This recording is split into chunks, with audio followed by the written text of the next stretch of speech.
The reality is, my brothers and sisters, I know today there is a huge debate about music.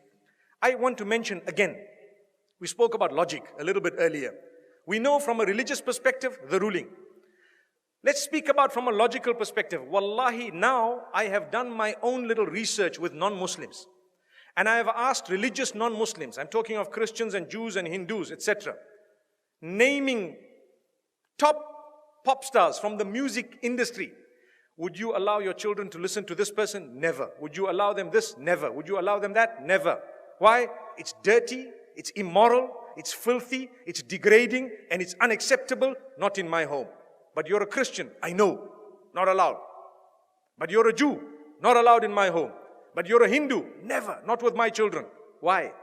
Because the industry is dirty, that's what it is. So people argue, no, there is maybe perhaps, I do agree. Perhaps the duf is permissible within certain limits, Perhaps if you are singing an Islamic song with beautiful meanings, perhaps within limits, there is a certain permissibility. But here I'm speaking of the musical instruments and the music industry, whereby people start shaking. I don't even know what. It comes naturally. They say it's natural. It's not natural. It's shaitan's way of controlling you. You listen to the beat continues. You start tapping your finger, you start moving your head. A little while later, you start moving the top of your body, and a little while later, you start moving the bottom of it. May Allah subhanahu wa ta'ala forgive us.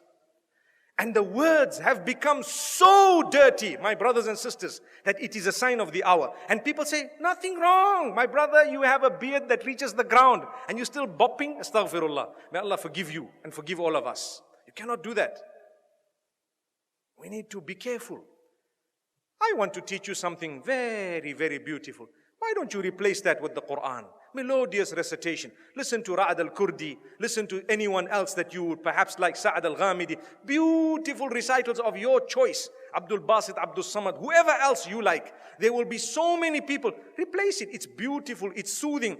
Go onto YouTube and check how the non-Muslims reacted to a survey or a little test, an experiment that was done where they were told to listen to this Quran without knowing it's the Quran and comment about it. Wallahi, now in Europe, the test was done recently and a lot of them say, it's so calm, it's so cool, it's so soothing. I feel spiritual. Go and listen to the answers. It's there live for everyone to see.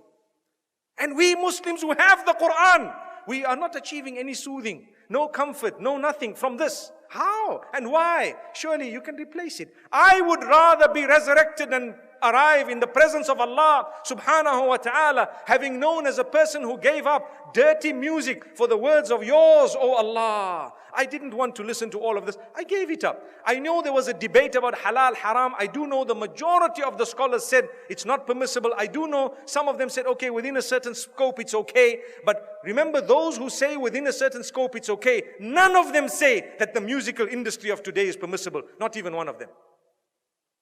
Remember that. I would rather come in front of Allah and be resurrected as a person who just substituted all of this for the Quran. Allahu Akbar.